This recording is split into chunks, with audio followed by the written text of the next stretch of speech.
అమరావతి రైతులకి కౌలు నిలిపేశారు కొంతమందికి అంటూ సాక్షి ఒక కథనాన్ని ప్రొడ్యూస్ చేసింది. రాజధాని అమరావతికి భూములు ఇచ్చిన రైతులను ఎత్తిన ప్రభుత్వం శటకోపం పెడుతోంది.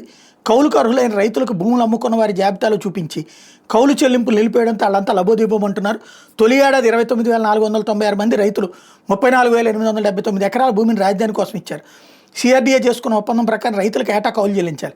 రైతులు తమకు కేటాయించిన రిటర్నబుల్ ప్లాట్లు అమ్ముకుంటే వాళ్ళకి మాత్రం కౌలు పడదని అప్పట్లోనే స్పష్టం చేసింది. అయితే భూములు తీసుకునే సమయంలోనే రైతులు వారి కుటుంబాల్లో భాగాలు పంపిణీ చేసి విభజించి ఎవరికి వారుగా రిటర్నబుల్ ప్లాట్లు పొందే అవకాశం కల్పించింది. తదనంతరం విడివిడిగా తండ్రి కుమారు లేదా వారసులకు కౌలు చెల్లింపులు జరుగుతూ వచ్చాయి. అమ్ముకున్న వాళ్ళకి కాకుండా మిగిలిన కుటుంబ సభ్యులకు గత ఏడాది 10వ విడత వరకు కౌలు చెల్లింపులు జరిగాయి. ఏడాది నిబంధనల పేరుతో అడ్డగోలుగా రైతులకు కౌలు చెల్లింపులు నిలిపేయడంతో అర్హులకు సైతం నెత్తిన పిడుగుపడింది.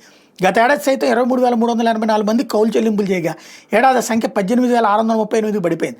6,114 మంది రైతులని అనర్హుల జాబితాలో చేర్చారు. కుటుంబ సభ్యుల పార్టిషన్ చేసుకున్న వాళ్ళు ఒక్కరమ్ముకున్న మిగిలిన 3 సభ్యుల్ని అనర్హులుగా ప్రకటించి కౌలు చెల్లింపులు నిలిపేశారని రైతులు మండిపడుతున్నారు. దీని మీద ఇటీవల రాజధాని గ్రామాలకు చెందిన పలువురు రైతులు మంత్రి నారాయణ సైతం కలిసి తమ గోడు వెళ్ళబోసుకున్నారు.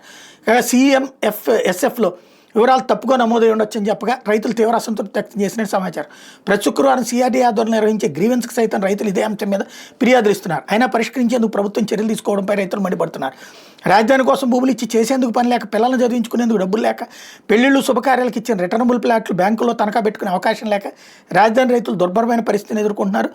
ఏడాది కౌలు చెల్లించిన వారికి సైతం అరకొరగా చెల్లించి మిగిలిన మొత్తం పెండింగ్లో బెడ్డం మీద రైతులు ఆందోళన వ్యక్తం చేస్తున్నారు. ఏడాది 18,638కి కౌలు చెల్లించగా వాళ్ళ సగం మందికి అరకొరగానే ఇచ్చినట్టు అన్నదాతలు వాపోతున్నారు.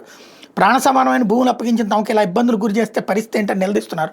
ప్రభుత్వ అధికారులు స్పందించి తమకు తగిన న్యాయం చేయాలని కోరుతున్నారు. మరి రాజధాని అమరావతి జేఏసీ ఉంది కదా, వాళ్ళు కదా రెస్పాండ్ అవ్వాల్సింది.